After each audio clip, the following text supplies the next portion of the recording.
So I always say, like, when you work on your physique and when you're pushing through those reps and when you're like pushing through your limits in a strength training, you're not only working on your muscles and on your physique, you're actually working on your mind. You're working on mental toughness. Like, you want to be stronger both physically and mentally. The problem with Ozempic is that the recent study shows that about 50% of the weight that you're losing is going to be from muscle versus in a normal diet it should be less than 20%. برای آدمایی که خب خیلی چاقن، اوورویتن، آره کار میکنه. خب وقتی که وزن کم میکنن موتیویشن میشه براشون، ولی برای آدمایی که 10 کیلو 15 کیلو چاق‌ترن نه، اصلا نباید به نظر من به هیچ عنوان استفاده کنن. So you shouldn't get advice and programs or diet plan from an influencer rather than a person who is actually certified. Before a stage, we have to vacuum our abs. I don't know what that means. What does it mean? Vacuuming? Like when you vacuum, suck your abs in, and it's. Oh, that's called vacuuming your abs? Yeah, it. I thought it was extreme vacuuming. It helps your abs if you're working really hard at cleaning the house. Well, you can do that too.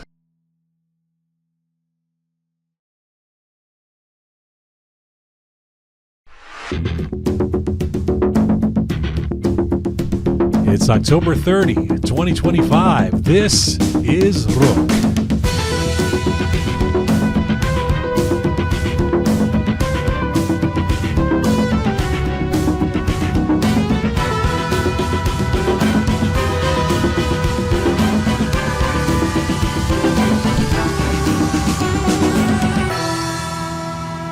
Hi there. Hello. Happy almost Halloween. Welcome to episode 394 of Roqe. I'm Jian Ghomeshi.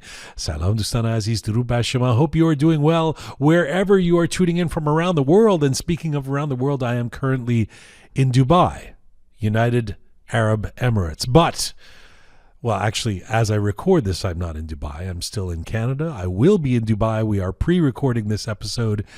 And what an episode it is. Coming up, we live in a world where fitness is filtered and wellness, you might say, is for sale, where millions of us are following influencers instead of instructors, and where 6 out of 10 videos tagged #FitTalk may actually be doing us harm. So how do we tell what's real, what's healthy, and what's hype? Two leading voices in the Iranian fitness global community, Sepideh Faraji in our Toronto studio and Sama Ghorbani joining us from Los Angeles, join me for a candid conversation about fitness in the social media age. What is real? Here we go.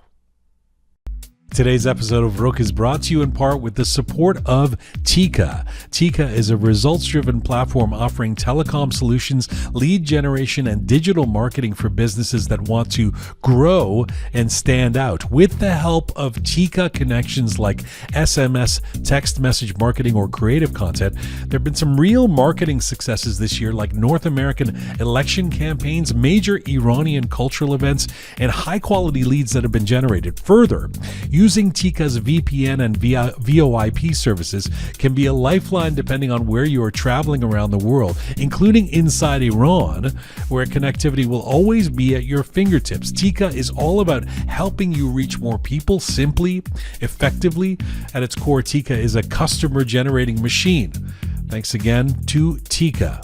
All right. Well, we live in an age of scrolling, swiping, and sweating, at least sweating on screen, where TikTok challenges and Instagram reels aren't just entertainment, but guidance for millions around the world on how to move their bodies, what to eat, and what it means to be fit.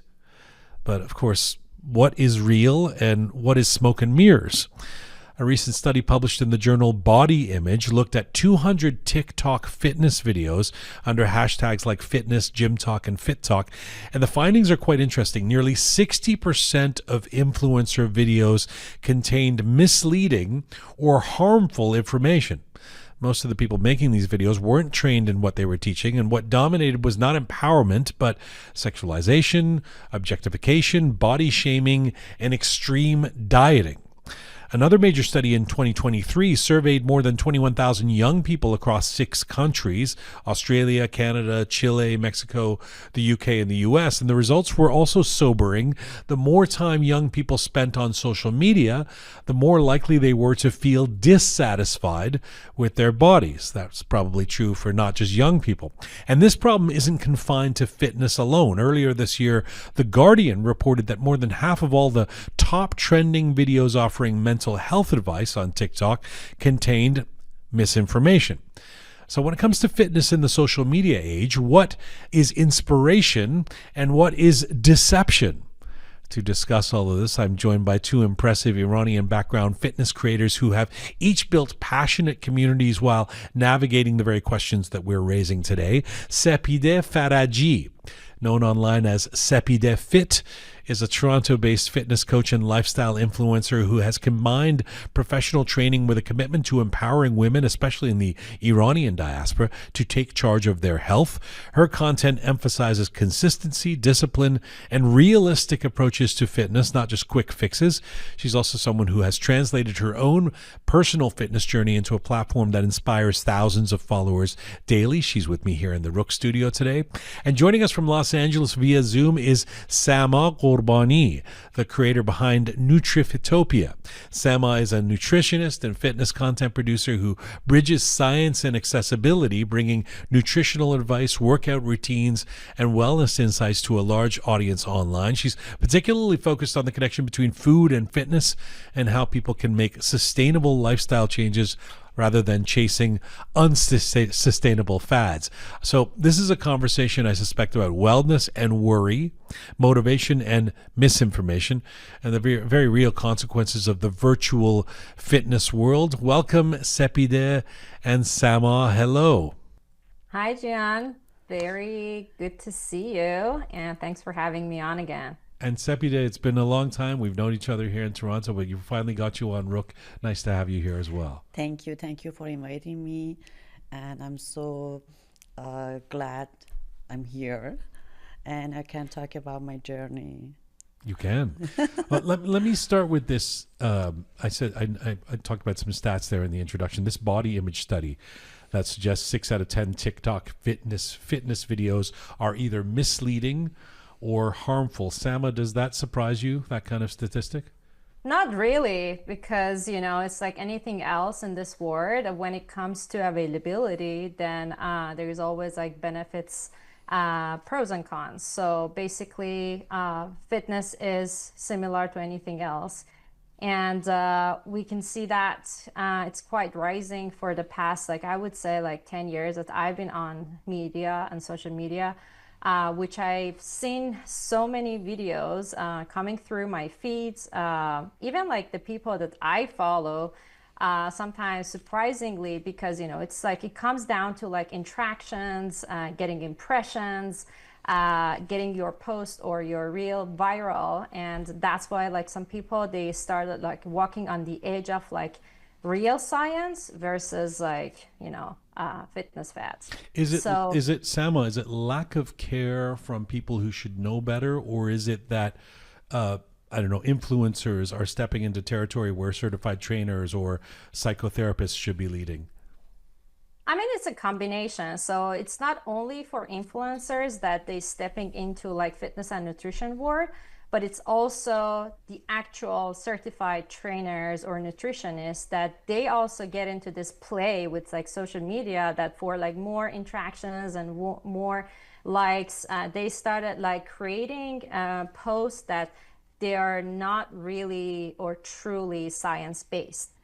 So then that's become, scary. I mean, even though that fitness is more available to everybody, you can go online and there is like aspirations and motivation, like before and after pictures, like stories and like journeys, fitness journeys that, I mean, I call them like the pros of like social media, because it's so available and you can learn like little things, and you can get motivated every day that you wake up if you're following the right people.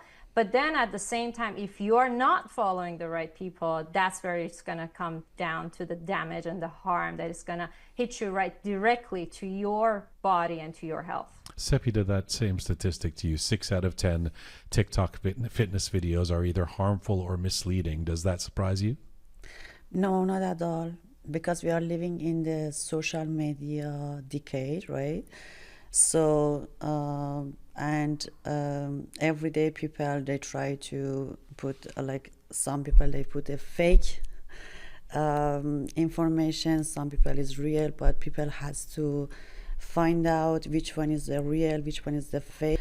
But if they get motivated, even though by the fake info, why not? But they shouldn't follow by science. They just get motivation from them. I think so. Like, how often are you scrolling through Instagram or TikTok or something like that, and you see some sort of fitness proposal or somebody pitching some kind of training idea or something like that, and you cringe and go, that's not even real, or that's harmful? A lot I see, but I cannot do anything. But sometimes I'm going through the comment, and then I see lots of comment people they put there, and then even sometimes the person, they put a video or a story, whatever, and they answer wrong even, but we cannot do anything. Yeah, You don't correct them? I tried, but I start getting lots of again Trying to get you Yes. social media battles. Yes. yes, respond, and then I'm just quiet. I'm just looking. Even some people I follow because of they're my friend and I respect them, and then I have a like big followers. I see a lots of mistake, but I cannot like tell them anything because it's not good. I want to get into some of the mistakes or some of the things that you guys are seeing. Just staying with the statistics, the things I mentioned in the opening. This Guardian finding that more than half of TikTok's top mental health videos, these are the ones that are getting the most traction, are misinformation. Does that ring an alarm bell for fitness as well, Sama? Yeah, of course. You see like a lot of influencers are talking about like, how you need to like deal with this, or, how to fix your relationship, blah, blah. And then, that's basically the experts in the psychology word that they need to like give advice. And normally, like if you see a professional, they don't just like tell you, they ask you questions. They wanted to know more about you, your history. Exactly. When it comes to fitness, I wanted to know your injury. I wanted to know your previous history of training, what type of training you did, how frequently did you train, what type of like different diets that you followed. And these are going to be, or if you're on medication, if you have any disease currently. So these are going to be the things that, when I grab all those information, then I can be like, oh, maybe this would be a good diet plan for you. Or maybe if you follow this fitness structure, it would benefit you to get to your goal. But then at the end of the day, when you work with a professional, it's a step-by-step plan. So like, okay, so let's try this and let's see how it works for you. And let's see if it's getting you to closer to your goal, then okay, we're going to move on to the next step. If not, we will maybe shift our position here. So, and it's going to be the same thing, when it comes to mental health. And it's very deepening, sadly, that when you see those type of videos, that people are giving you direct instruction. But all of what you said, that considered nuanced, context, perspective, like let's talk and figure out what it is you need, let's have a few sessions,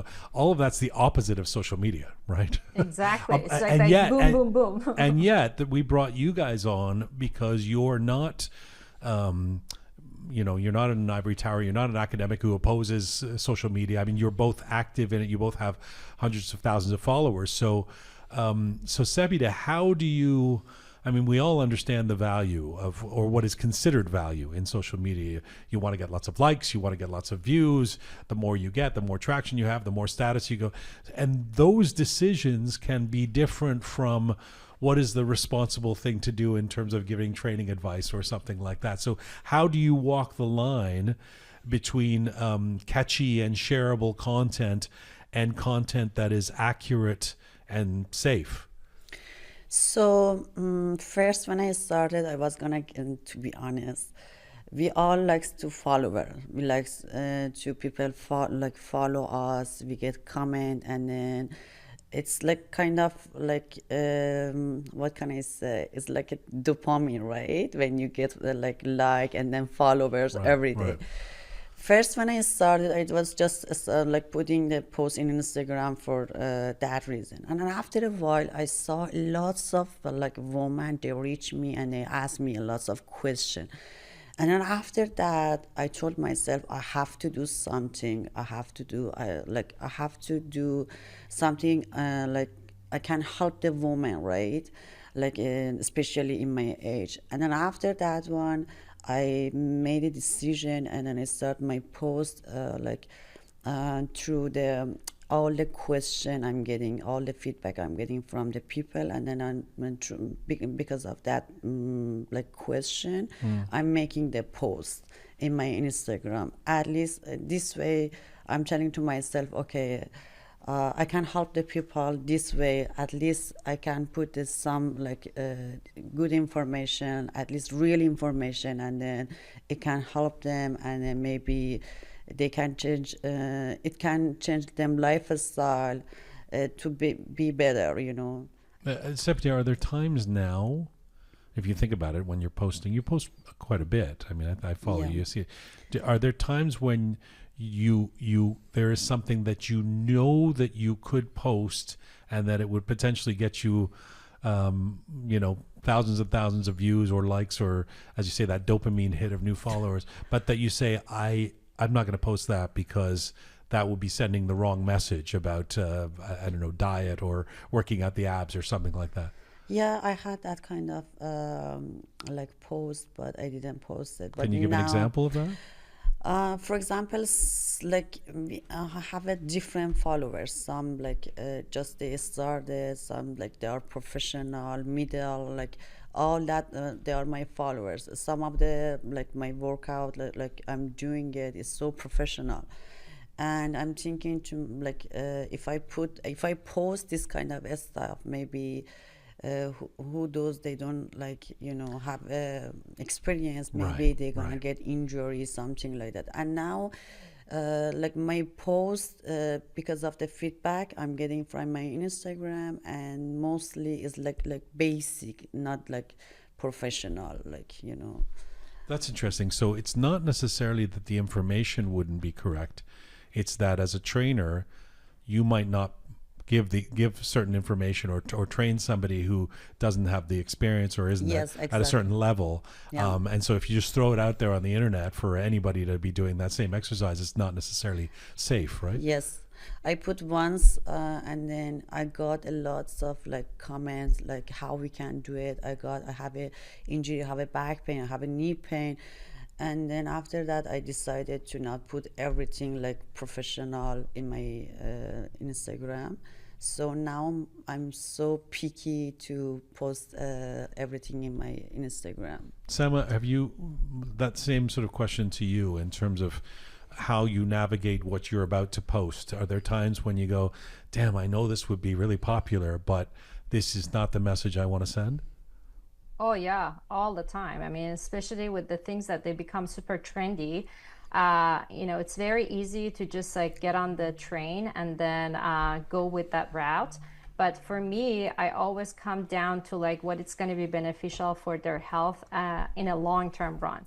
I don't consider myself as a trainer. I used to be a fitness trainer a long time ago, but then I got into coaching. So for me, I consider myself as a coach, as a lifestyle coach, as a health coach. So I wanted to teach my audience to take care of themselves, both physically, mentally, and not for now, but forever, till the end of their days. So my audience is not only women, it's men and women. It's younger population, older population, middle-aged population, who is pregnant, who's not, who is, dealing with menopause, who is like, super young, just like, got out of college, who is actually can pay for their nutrition and fitness course, and somebody who can't. So that's why, like, when it comes to like creating content, I do agree with Sepideh, because it's very important to see like what's your audience wants and what type of question they're asking you in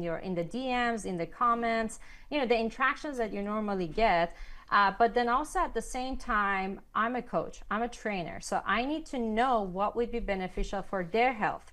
They don't know everything, so I need to also be mindful of what they want and what I want to create for them. And then I blend it between like what they want and what I want, and between like fitness, nutrition, mindset.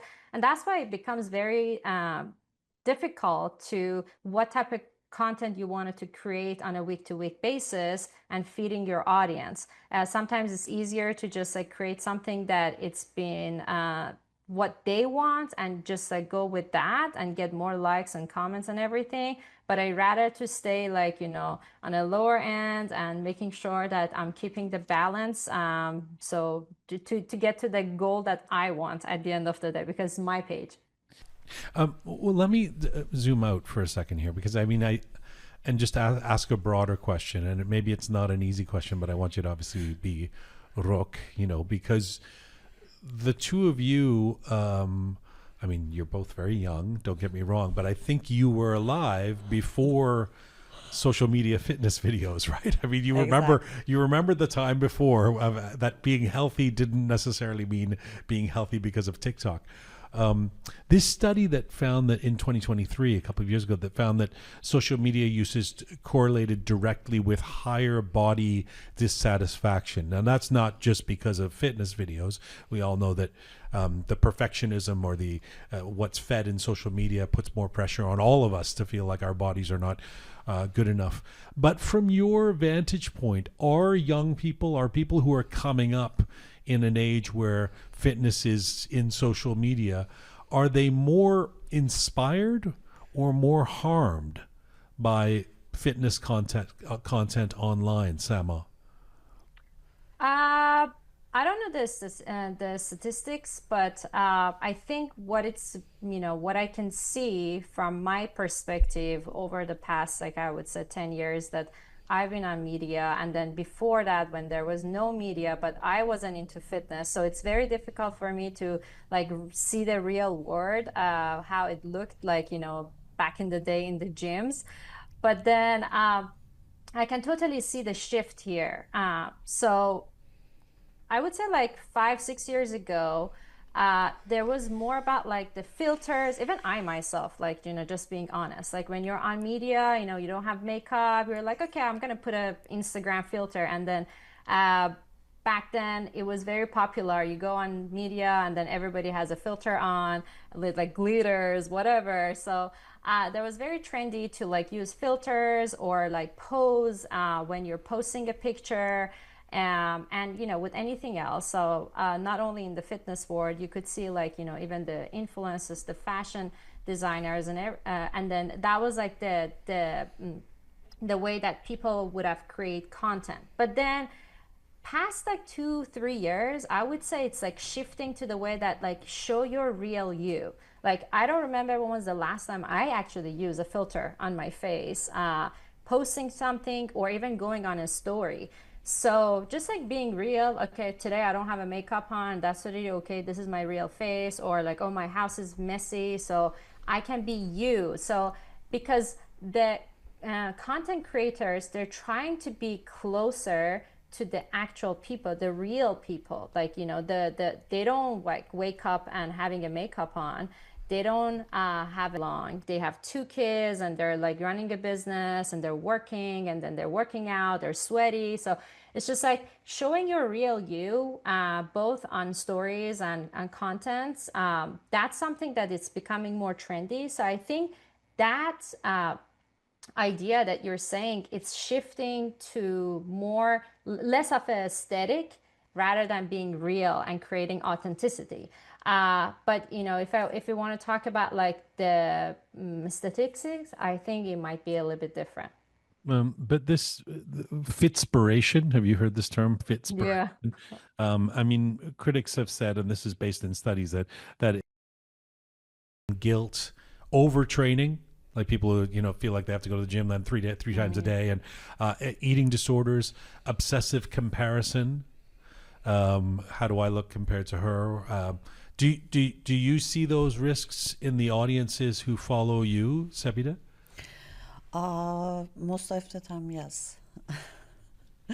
But I do 2 times a day, that twice a day. I do work out twice a day. Well, I mean, it's your gig. It's a little different from, I mean, that is your profession, right? But yes, yeah, I see a lot. And then even I get a lot of like text message.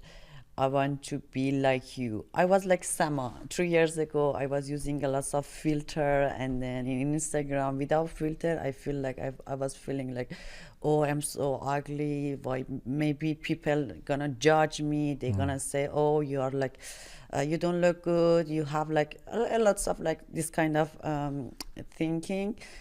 And now for years I'm like a Sama. I don't use filter. I try to not use a filter. I try to even a story when I like in the morning when I do my cardio, even when I'm sweaty, I turn the camera to my and then show my face. And This how does is that me. feel? Does it feel Yes, vulnerable or yeah. feel okay? No, I'm okay. I'm really okay with that. And then I What was find just out of curiosity, what was the turning point where you were like, okay, I'm done with the filters. I'll if I don't look amazing sometimes, that's okay. That's real life. I think it comes from the mind. When you start working on your mind, and you know yourself, and you believe yourself, and we are 2%, just physical body and our mind, right? If we work on our mind and make our mind like strong, we get that point. Okay, no matter, I don't what can I say, I don't care about people how they think about me and how they're gonna judge about me. This is who I am, and then I want to be this person. Maybe like 100,000 of people, they don't like me, but I like myself, and then I want to be myself, real myself. Now I'm like that. I don't know. I'm really okay with myself, even with makeup, without makeup. Like I don't care.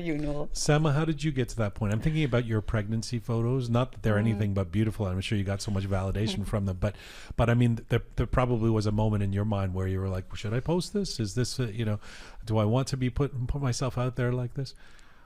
Oh, actually, that was my mission. When I got pregnant and I found out I'm pregnant, that was my mission. My number one priority to show people like my body is changing and I'm totally okay with that because I'm pregnant. So, it's like, I mean, I was definitely vulnerable because that was my first pregnancy. So I've never seen myself with a big belly. I've never seen my body like changing for the past like 15 years because I've been in the industry for 17 years now, and I built up a body that I pretty much liked it, and over the years it may shift a little bit because of like the way that you're shifting. I mean, Sepideh had a very good point, and I wanted to emphasize on that about how you can work on your mindset and become stronger mentally, but that comes from also what you do in the gym. So I always say when you work on your physique and when you're pushing through those reps and when you're like pushing through your limits in a strength training, you're not only working on your muscles and on your physique, you're actually working on your mind. You're working on mental toughness. Like you want to be stronger both physically and mentally. So I mean, I believe like big part of it is the impact of strength training by itself on my mental health over the years. But at the same time, when you're on media, you're also learning over the years. So it's a journey. It's like anything else in our life. like a content creator journey, fitness journey, whatever Well, journey. but that's a great point, because, and I wanted to get to that actually, because there's clearly been a blurring of the line between trainer and influencer and brand, right? I mean, and I wonder how you two see yourselves. I mean, do you see yourself as just a fitness practitioner still, or a lifestyle brand of some sort? Which is, I mean, to be fair, people are following you, and in some cases, without being silly about it, they're probably emulating you, right? They're probably going, I follow this person because I want to be like her. I want to learn how to lead a lifestyle like that. And that makes you more than just somebody who's in a gym, helping somebody or giving them diet advice based on knowing their life journey. That makes you somebody who's just on the internet who is a brand, right? So how do you see yourself in that way? Yeah, that is so true. I mean, if somebody asked me like, what do you do for a living? I would say I'm a fitness and nutrition coach. But then, what you're asking me, yes, of course, I'm not just a fitness and nutrition coach. I am an influencer who is also a fitness and nutrition coach, because it's not just about like, giving people like a workout plan or nutrition tips or diet. It's actually it's a package. It's like Exactly. showing like how I'm doing this over the years. Let me tell you a funny story. I mean, it might be not really funny, but it's actually was quite surprising for me. I've been getting a lot more interactions and impressions since I got pregnant than since I've having Kai, who is my 15-year-old boy, turning 15 very soon in just a few days. So, because people like see like, oh, Sama was married for 11 years, but she was running this business and she has this freedom to work out whenever she wants. She looked so damn good, blah, blah. But then she went through a pregnancy and now she has a little one, and how she's navigating through her fitness journey. And like, right now after a year, I'm like where I was before my pregnancy. I'm back into my previous body. I mean, strength wise, yes, I need to still like work on it because with like lack of sleeping and all that stuff. So it's very difficult to like be very disciplined. And the limitation of time. I wish I had that time. I could have worked out 2 times a day, but I never did. Even like when I was I didn't have Kai, I was still like, prioritizing my business rather than my physique. So, I mean, people are different in fitness. If industry is the same, I never worked out 2 times a day. I always like try to like, work out as minimum as possible to maintain what I have and what I have built. And I never wanted to like be on a show or on a bikini show. So that's why like I worked with more of like general population rather than like, super athletic people. But sorry, just back to your original point. You're saying that your followers have grown since you, for lack of a better way of putting it, have shown the real side of you as a mom and somebody who is imperfect or is living the journey that they can relate to?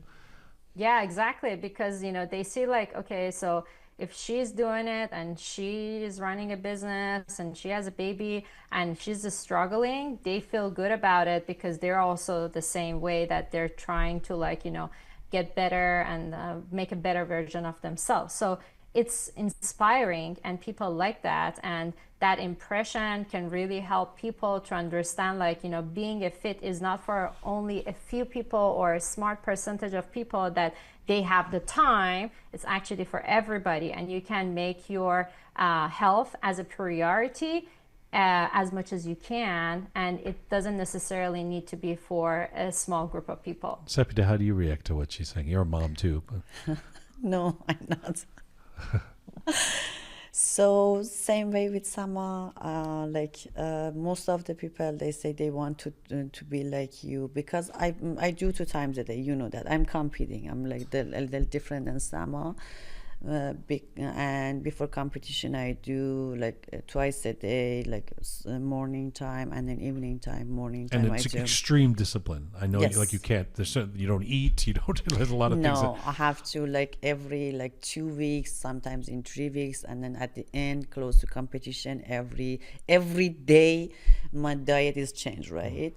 So when I go all that through all that struggling, and then the people, they see me, like in off season, like my body's how change like from like A to Z, they like it, right? And then they think, okay, I can, like Sepideh can do it, and then we can do it. Most of the time, like I see like this kind of message in my Instagram. But even more so with you, I would think you have to be careful to, because most people can't do what you're doing, or can't do it, or may not have the time or the resources or the know-how to do it responsibly, right? You're Right. competing, so that they can't just emulate you, so you kind of have to be careful about the information you put out there, because again, it may not be appropriate for Yes. some of the hundreds of thousands of people who are following you. Yeah, exactly. That's why I'm telling you, when I put like when I want to create any post, I'm so picky, I'm so careful what I put there, because like I'm putting something that most of the people, they can use that post, like that information, because I go from like when I start my diet plan, and then my like 4 months before prepping for a show, I go from A, like normal person, and then go to the Z, like I'm becoming a so different person, even my body, and then even mentally. So that's why, like most of the time, my post is for the normal people, like not for the professional, because like from out of 10, like 10 like women, they do one, maybe they compete once, right? I cannot put anything like related to my competition or whatever. I just post what I do, and then maybe this way I can influence the people. So let's just talk about what is online right now, because even for I'm someone who's had trainers before. I go to the gym every day, but I still find these things that come up on my Instagram feed confusing, sometimes seductive, and oftentimes contradictory. Sama, I'm going to ask you about how I'm supposed to know what is real and not real. You'll see these things come up, and they'll say, "Do you know that you want a better belly, and the stupidest thing to do is to do sit-ups?" And then they'll be like, "You need my 24-step program, and I'll show you how to do this without sit-ups," right? Or vice versa, or this is what you need to eat, or this is what you need to say, and to be fair, it is confusing, because when somebody says in 30 days just follow this challenge, and we'll get you there, it's attractive. So how are people supposed to weed that out, Sama?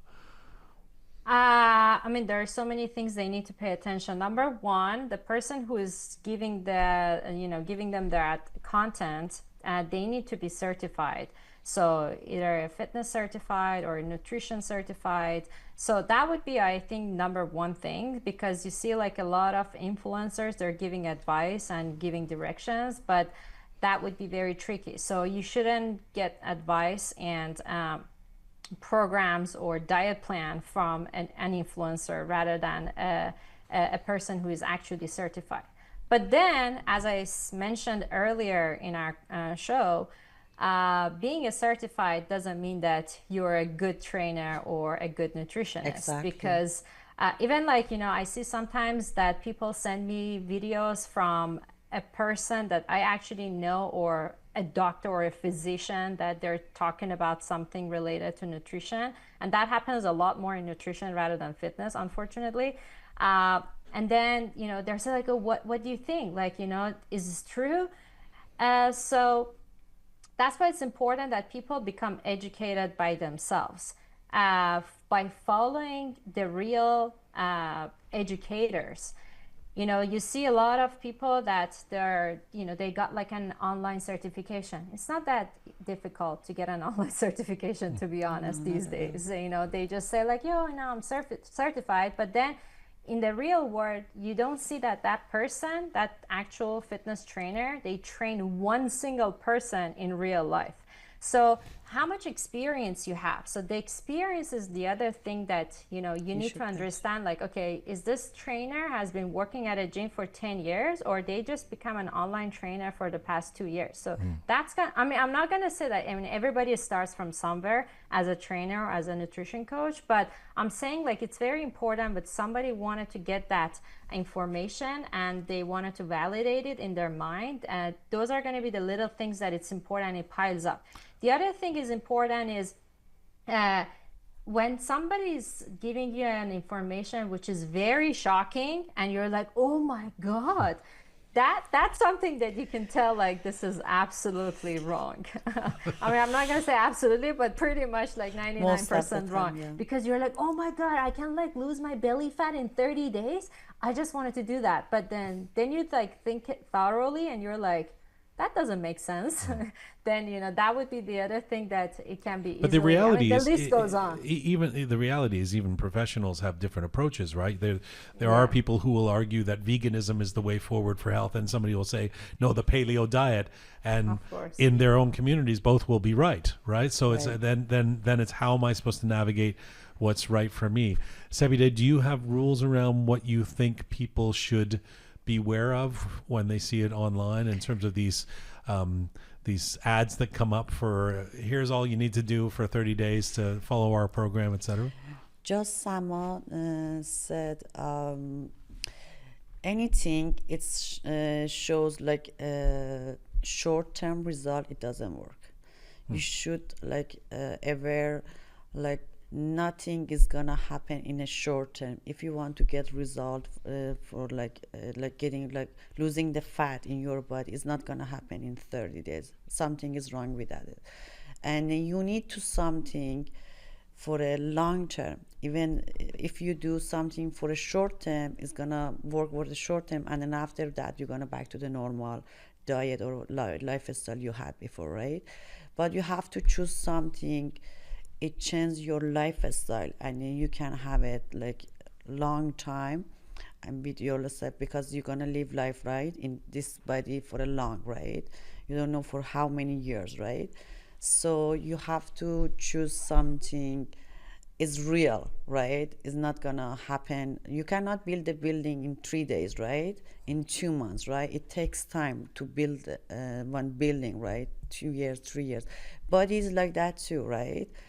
And you should search about that person, like she has an experience, she or he has experience, and where he's coming, and then how she or he did with his body. It's all that matters. What do you see in social media that is the most frustrating inaccuracy when it comes to fitness or health? So in Instagram mostly now I see, especially like girls, women, like influencer, just they come like start dancing and then putting some like, you know, like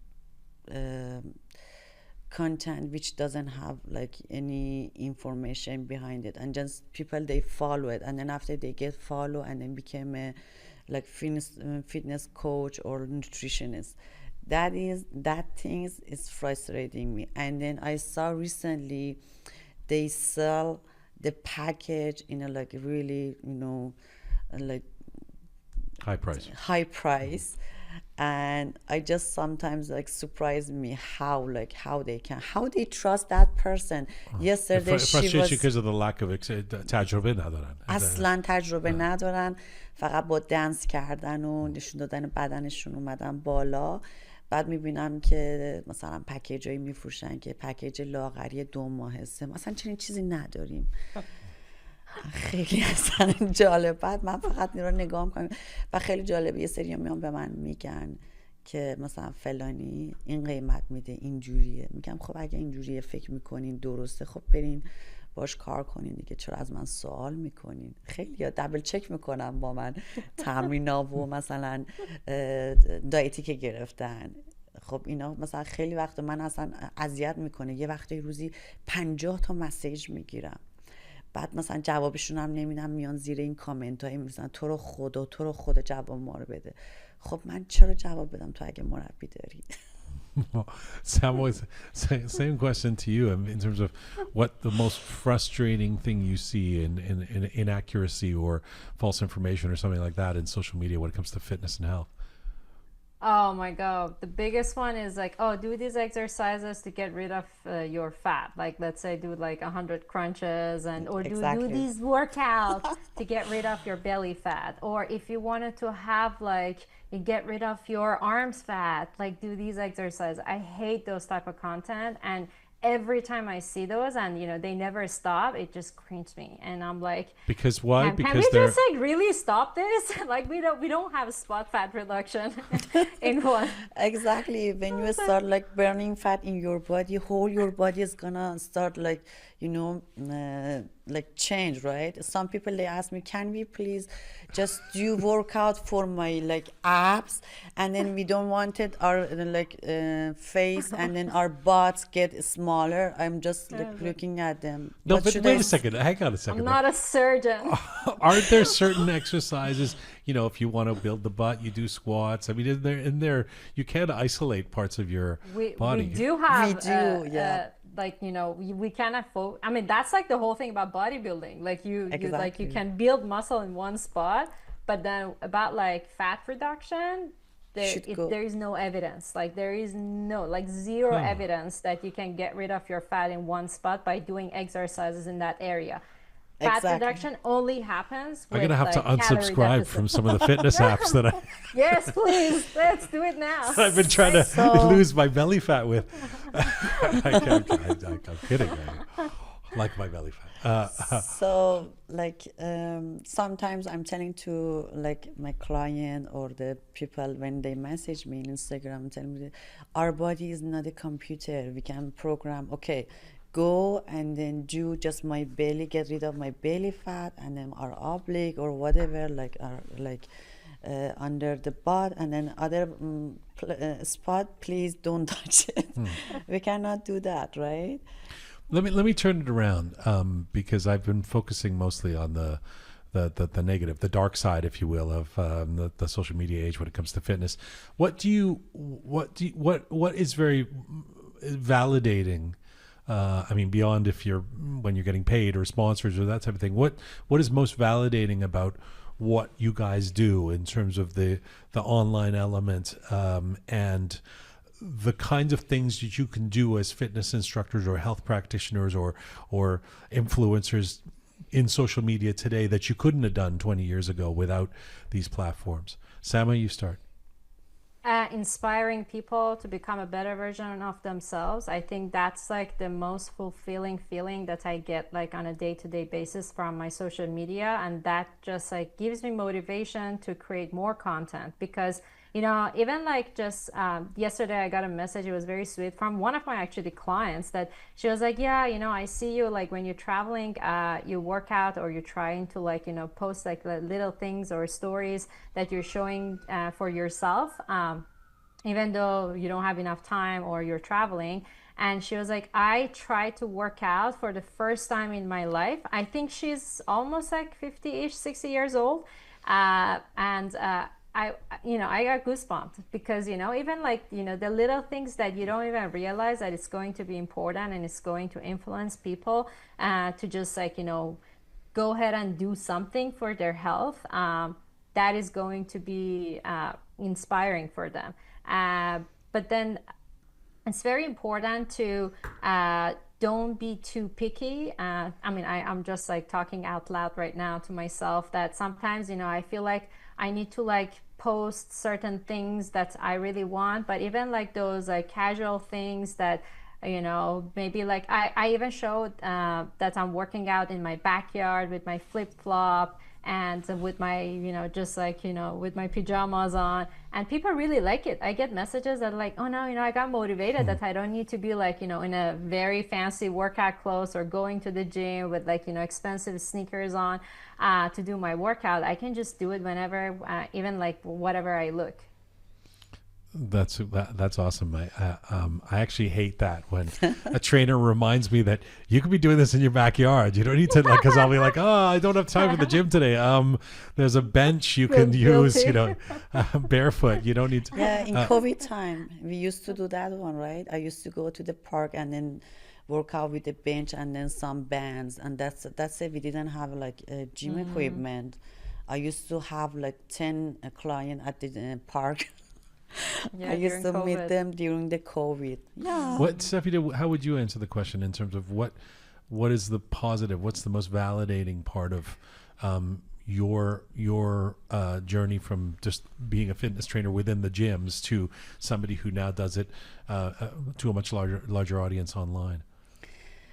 As Samo said, when I post or story something in my social media, and then people they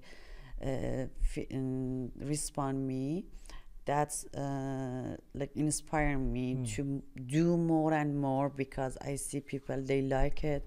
Even though I started like last month, I started just vacuuming my abs, and then I saw lots of women ask me how we Vacuuming your abs? yeah, how we can vacuum our abs, how like it works.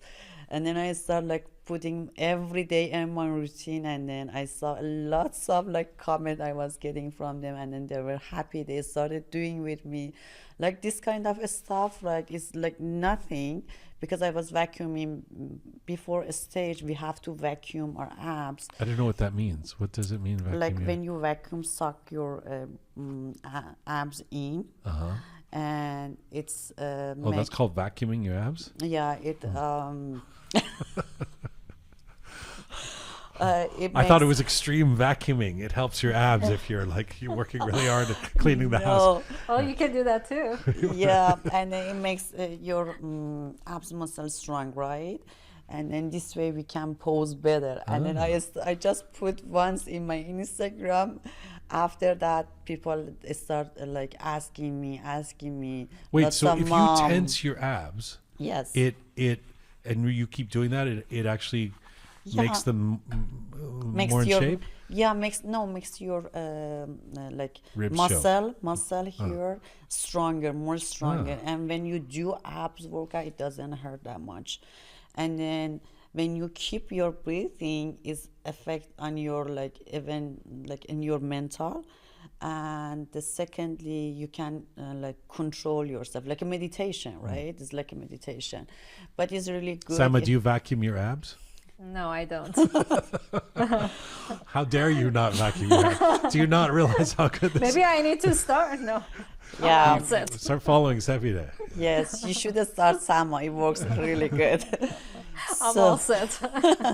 So when it's just I put once in the morning, and then after that one it became a routine, because people they start asking me, and then I got a lots of feedback. They are so happy, and then they doing that one. This kind of stuff, yeah, it's inspire me, and then it push me to like create something new. Like maybe it's like nothing is simple, and then maybe people like it, and it will help them to like have a better lifestyle, better body. Do you two think that I mean, at this point, it's sort of accepted wisdom, and it's validated by certain studies that have been done over the years and stuff, that social media and the online world just keeps putting more pressure on people to look a certain way, this idealized, and sometimes sexualized way that we ought to look.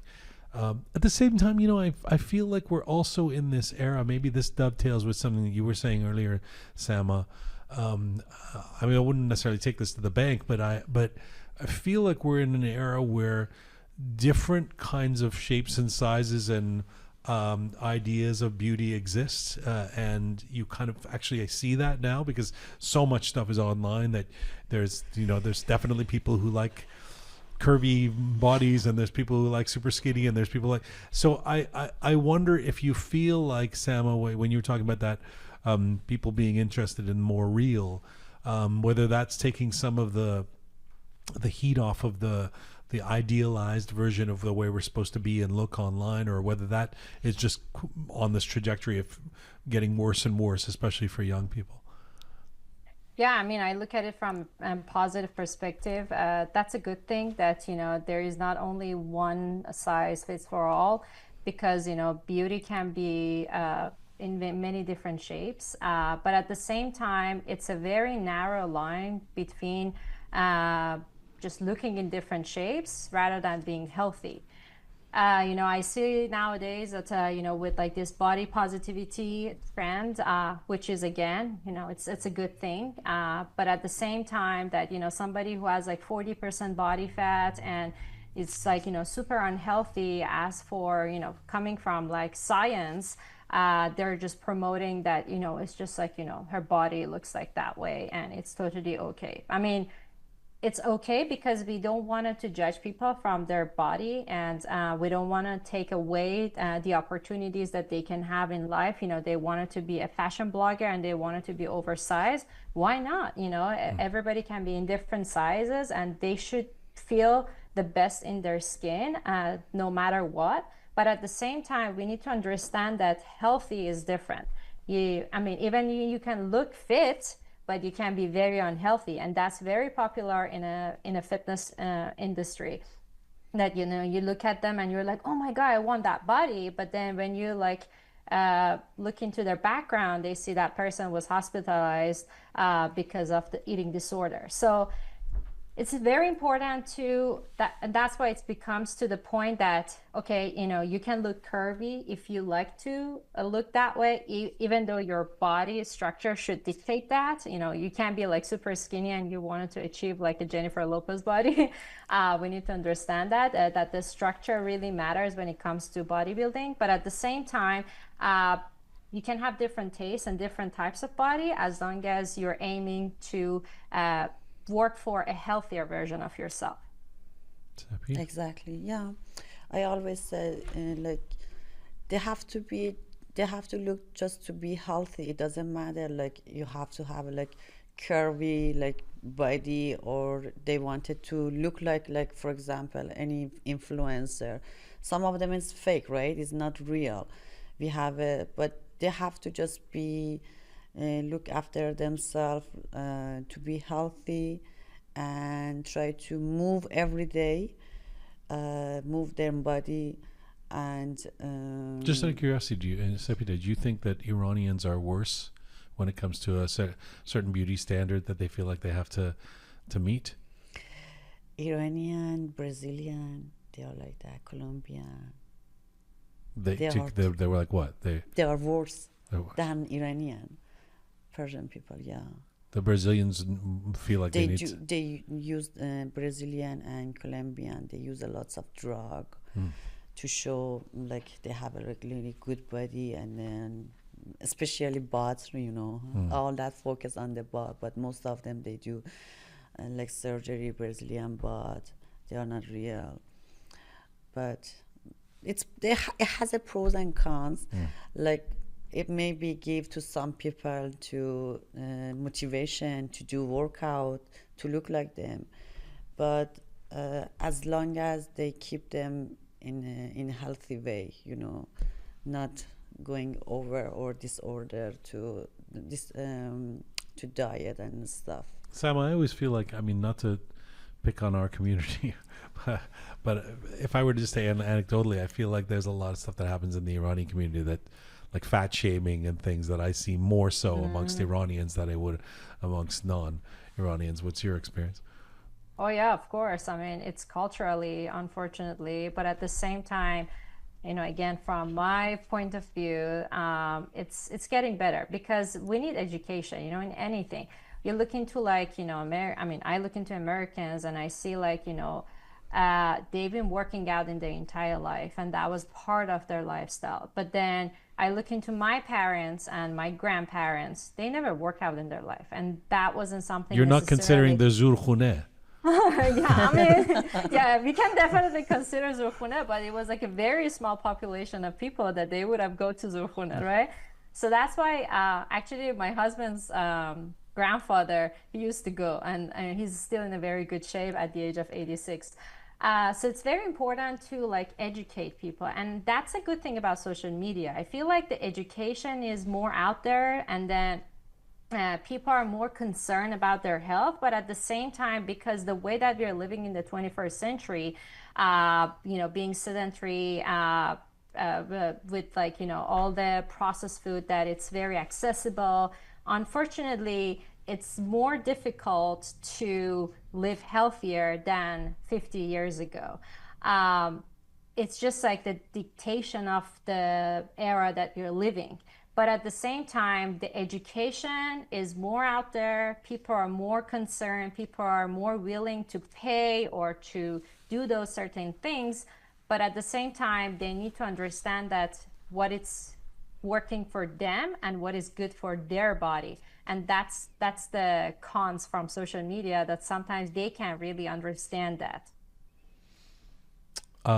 I really appreciate this. I really do. I really appreciate both of you making the time for this conversation. It's a very interesting one, and I've learned, and I will look at the ads that come up on my Instagram with more suspicion when they tell me that my belly can be gone within a couple of weeks. Yes, please. Any last words, Sepideh? Ozempic. In a 1 month, you can get rid of your belly fat. A lot of people have turned to Yes. that. And by the way, I don't have that much belly fat. I don't want. No, I keep I'm talking just- about it as if I'm getting self-conscious now. But do you have a particular thought on Ozempic, Sepideh, as a trainer? Yeah, my friend, my friend, they were using that, but they recently find out if you use the Ozempic, Ozempic start eating the muscle. You know that, right? It's not good. After you stop taking Ozempic, you're gonna get 2 times more bigger belly Well, fat. that I've heard. I've heard that you might have to stay on it, otherwise you Yes, bounce back yeah. if you don't. But I hadn't heard about the eating the muscles. What does Yes. that mean? Yes. It's like, it means, how can I explain? Someone Farsi, maybe. And yeah, Are- of course, yeah. So the recent study shows that the people that they're on Ozempic, with the short amount of time that they're losing the weight, so it's normal to lose muscle mass when you're in a calorie deficit. So let me Yeah. actually go back. So what does it do? It's basically suppressing your hunger hormones. So Right. GLP-1, which is what it's designed in Ozempic and similar things, Yeah, exactly. medications like that, it's actually basically forcing you not to eat, and you feel like full all the time. And that's the whole purpose of creating calorie deficit. So you're eating less, so then you're going to start losing weight.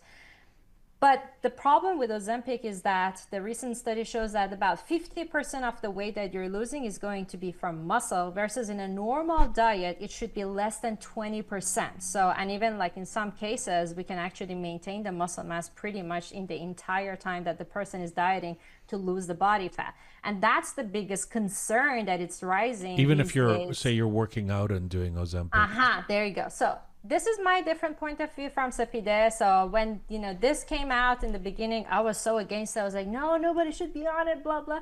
And I was like very rigid in my mindset and very old-fashioned.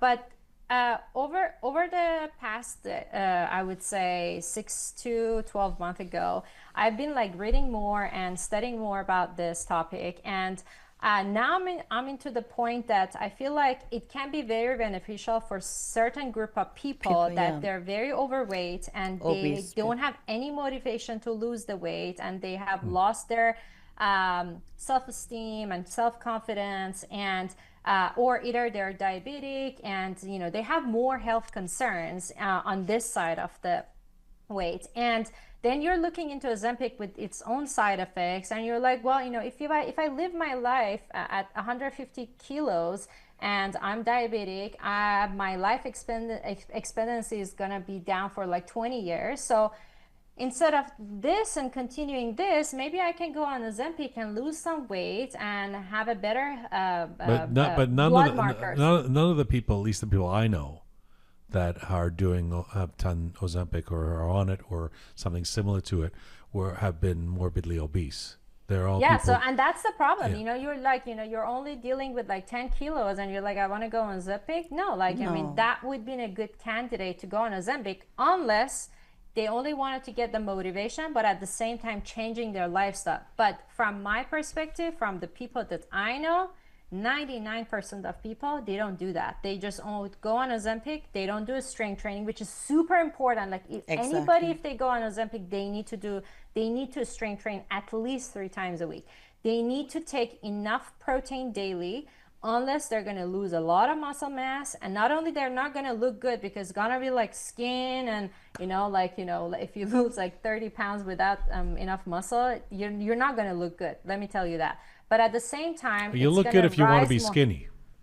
I mean, not for that weight. If you wanted to like lose 20 kilos, 30 kilos without doing strength training and enough protein, you're not going to look good. That's for sure. I mean, unless if you go to do surgery everywhere to get rid of those extra skins. But at the same time, it's important to understand that it should goes along with a lifestyle change, unless it's going to do more harm than good. It's funny. We did a whole episode on Ozempic, and no one talked about the muscle stuff. Go ahead, Sepideh.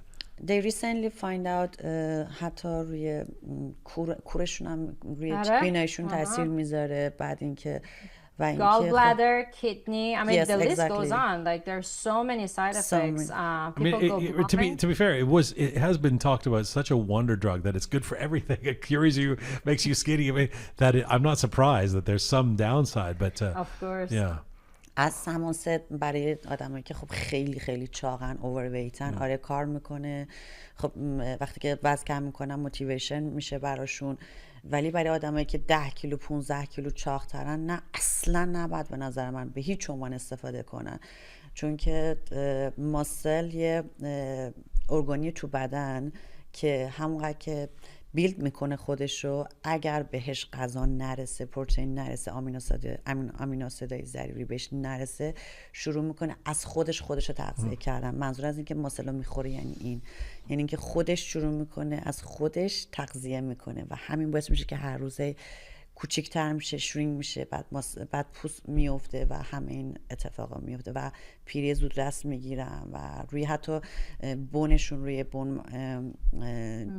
بونشون تاثیر میذاره، بونشون رو چیزتر میکنه، چی میگن، کوچیک‌تر میکنه، یادم راست. But in terms of for the first time, I mean, I'd heard this about Hollywood celebrities and stuff. For the first time I met someone or somebody I know told me that there was some event that they were going to, like a gala or a wedding or something like that, and that they did like Ozempic for 2 or 3 weeks before that too. I mean, so people are using it in that way, short-term fixes like that. I don't know how you feel about that as health people, but it seems to work for some people. هورمونا رو به هم میریزه، اصلا مهمتر برای خانم ها، یعنی واقعا اصلا فاجعه تو بدن خانم ها ایجاد میکنه. هورمونا رو به هم میریزه چون که شبه هورمون تو بدن تزریق میشه، GLP-1 که تزریق میشه مثل GLP-1 عمل میکنه، برای خانم خیلی خطرناک‌تره تا آقایون. I think we're going to have to do an Ozempic episode every 6 months because to get the updates on it. It is a scary proposition. Sepideh, Sama, merci. Thank you so much. To be continued. I really appreciate you guys doing this today. مرسی از شما، ممنونم که من اینجا داشتین، خیلی ممنونم. ببینید بعد آخرین لحظه رفتی به فارسی. You were doing so well the English the whole time. خداحافظیش باید فارسی حرف بزن.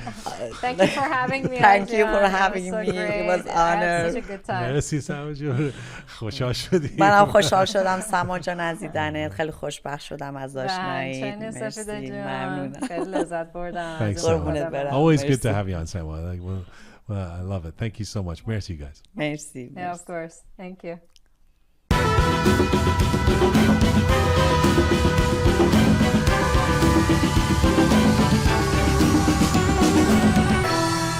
There you go. Thanks to Sama and Sepideh.